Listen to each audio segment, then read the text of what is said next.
You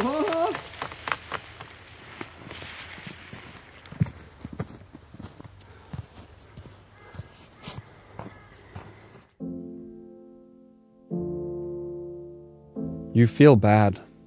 You feel very bad. You feel miserable, maybe even like shit. You feel like you're never going to be as happy again as you were.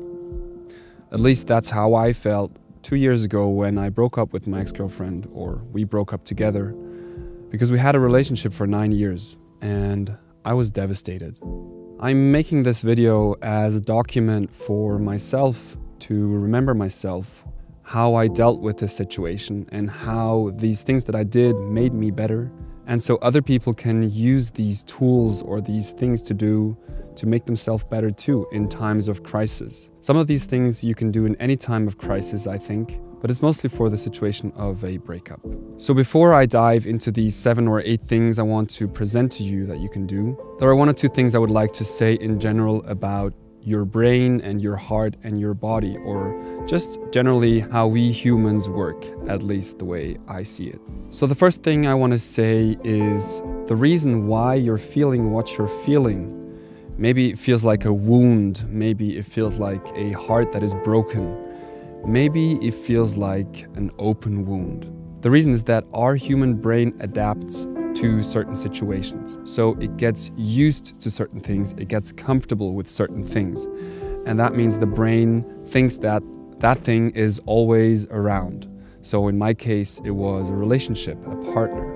And now if the situation suddenly changes and this thing or this person is suddenly gone, your brain and heart is still expecting that this person is around, but it's not. So it's like an alarm system in your body just going off fully, 100%. And that's the thing that is causing the pain. So I'm not a neuroscientist and I'm not a brain surgeon, but I know some things about the brain. And one simple way to put it is that the brain exists of 2 big parts. One is the rational brain, that's the frontal part. And one is the emotional brain that is more in the back, and it's smaller and it's much faster and more reactive and takes less time to think because we feel more and then react to certain situations. And your emotional brain is calling, what's going on? Where is this person? Where's this thing? And your rational brain is like, it's okay, we're not dead. It's gonna be okay. But the emotional brain is going off, I want this person to be back. I want to be happy again. And the problem is you can talk with your rational brain as much as you want to your emotional brain. Your emotional brain is the evolutionary part of us humans, and it's so deep inside of us, even 1,000 words will not do anything. And that's why I would like to link my ideas to action says more than 1,000 words, because the things that I will explain to you are things you have to take action for, and not just words that you're trying to tell yourself everything's going to be okay, because that's a very ineffective way. And many of the ideas that I want to give to you will be action for your emotional brain and using your body to talk to your emotional brain instead of using words for your emotional brain. By the way, if you want to look it up, the parts of the brains that I talk about are the prefrontal cortex and the limbic system. And one more thing I want you to realize, and this is mostly for myself too, if you feel lonely, if you've been feeling lonely for weeks, for months, maybe even a year or 2 or even longer, you are not lonely. You are single if you had a breakup, and that is such an important differentiation. I'm not saying you don't have the right to feel lonely. I'm just trying to tell you, if you had a breakup and you're single now and you feel lonely, you are not alone. You are just single, and it will be just the question of time when the status is going to change again. Okay, so the ideas that I want to give you mostly don't cost any money. It just takes a bit of your discipline to go out and take some action. Of course, I would recommend you to do most of them every day if you can, but you can't always, so just try to do them a few times a week at least. The important thing is just that you use your body to heal yourself, because it is a wound that you will have to heal, and it will eventually heal, but you can make it heal faster if you do these things, I believe. And in the end, I just want you not to drown in your 1,000 thoughts and emotions for most of the day. The first idea I want to give to you is probably the most important because I think it was the most important for me. And it's to have a spot, a secret spot, where you can go to on the weekends or on your holidays or anytime you like. And this spot is a place that you love and a place where you can do things that you love. And maybe there are even a few people there that you know. That would be the optimal situation. For example, for me, it was to go on the weekends into the mountains and snowboarding. So I was lucky enough to find a resort that was only about an hour or 1.5 hours from my workplace and from my living place. And I went there every weekend. And yes, this cost me some money, of course. I had to buy the ski ticket. I needed a place to sleep. But you can also do this in a cheap way. You can go camping, you can just go out for the day and come back home. The important thing is just that you get out of the house and you do something that you love. I mean, I went snowboarding for so many hours all alone by myself, but it was way better than just sitting at home and drowning in my own thoughts. And this way, this can become a ritual, and you'll go to this place and you'll find some peace there if it's quiet for you or if it just provides the surrounding that you like. And you have some time for yourself. You don't have to be there for anyone else. And you can do something you love. Maybe it's even in nature, and maybe you have one friend there you can meet once in a while. So it should just be some kind of place that gives you some peace and happiness. Okay, the second idea I want to give to you is when your brain is just thinking and thinking and thinking and you can't get out of your thoughts, then you should go outside and go walking. The best situation would be that you go walking every day for at least 20 minutes, 40 minutes, maybe 1 or 2 hours. And this might sound so simple, but there's much more behind it. I think walking in the woods or in nature in general is very underestimated. Because when you're walking, your body is doing so many things that we don't even understand. I think it's doing things like taking up more oxygen, producing more hormones, your digestive system is working better, and there are many more things. And this will also help your brain and your heart heal and make your thinking more clear and calm you too. And generally, walking and nature will always produce anti-stress hormones. Okay, the third thing I want to tell you has to do with journaling, but a very specific type of journaling. Of course, you can just write down any thoughts you have, that is good too, but there's one very specific type of journaling, and that is writing down what you need to let go of. So maybe there were some expectations or hopes that you had, for example, in a relationship, some things you thought you were going to do with your partner, but now that you've broken up, these wishes and these thoughts, they are over. And you know the saying that if you go all the way down to the bottom, the only way is to go up. And that's why you need to write down what maybe you will never do with this person in your life or in general.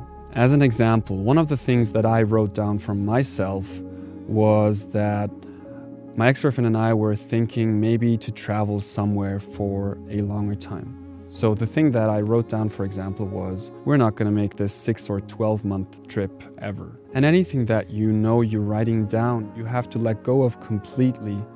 That is going to make your heart break, maybe even more. But it's so important that you go through this process, because from then on, you realize, okay, it's going down there and it's not going anywhere else. So from here on, I can start working with this situation. Okay, the next thing I want to tell you as an idea, and I say that in all my videos pretty much, is to read books. Just read, and read again. And of course, generally you can read any books you like. In this specific situation with a breakup, I'd recommend to read books about love and relationships. Because a good book is a 200-page summary of an expert who has experience in this field for decades, maybe 20, maybe even 50 years. And imagine this person giving you some information that you can use because they have seen this situation 100 times or even 1,000 times, and you can benefit from the ideas that this book will give to you. There are 2 books that I recommend. The links are in the video description. One of them is in English and one of them is in German. For example, the German book that I have in the video description is one that helped me a lot. The book was filled with many different stories from all kinds of couples that had a breakup, and about half of them were happy ends and about half of them were not happy ends.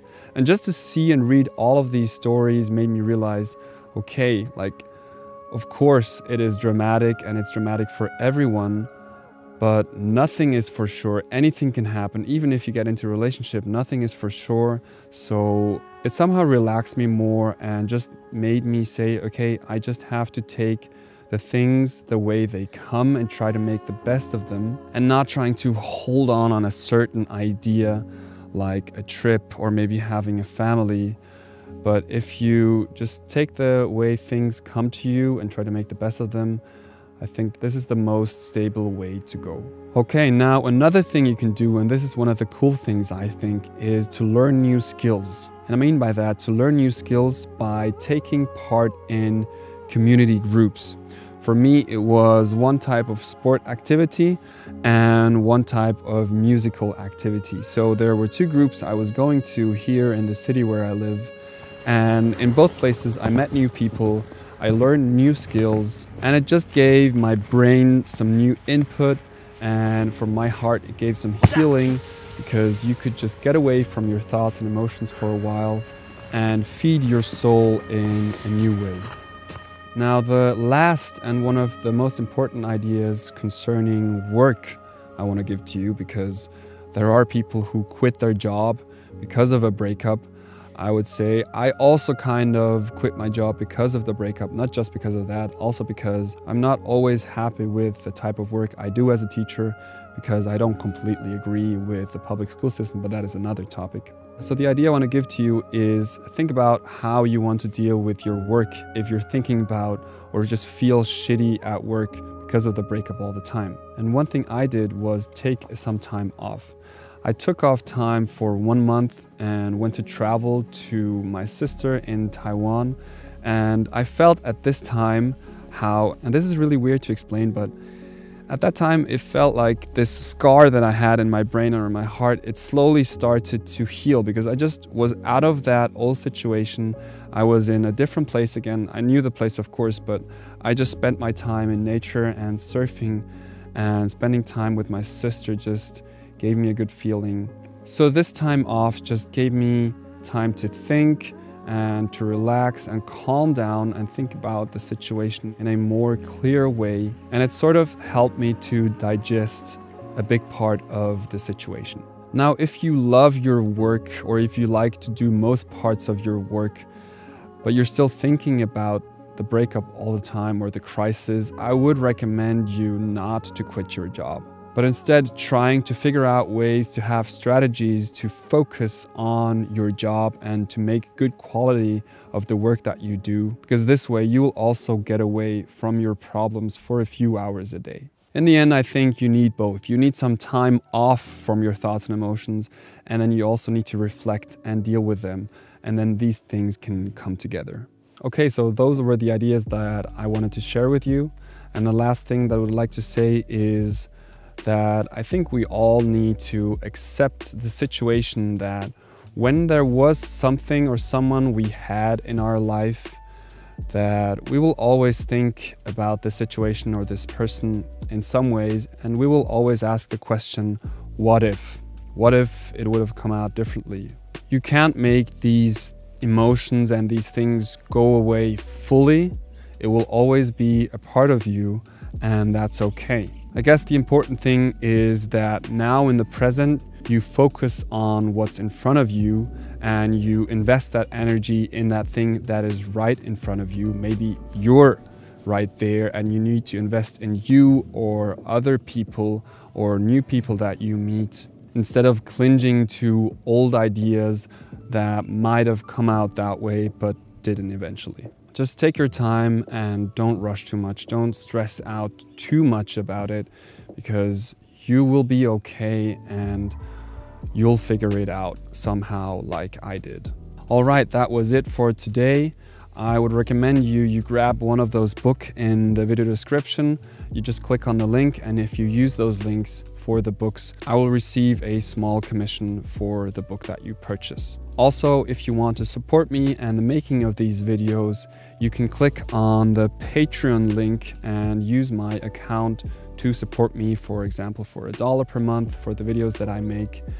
And if I ever made YouTube my job, I will start donating a part of this income to a charity organization from people that I know personally. Okay, thanks for listening up until now. Take care. I hope I'll see you soon, and goodbye.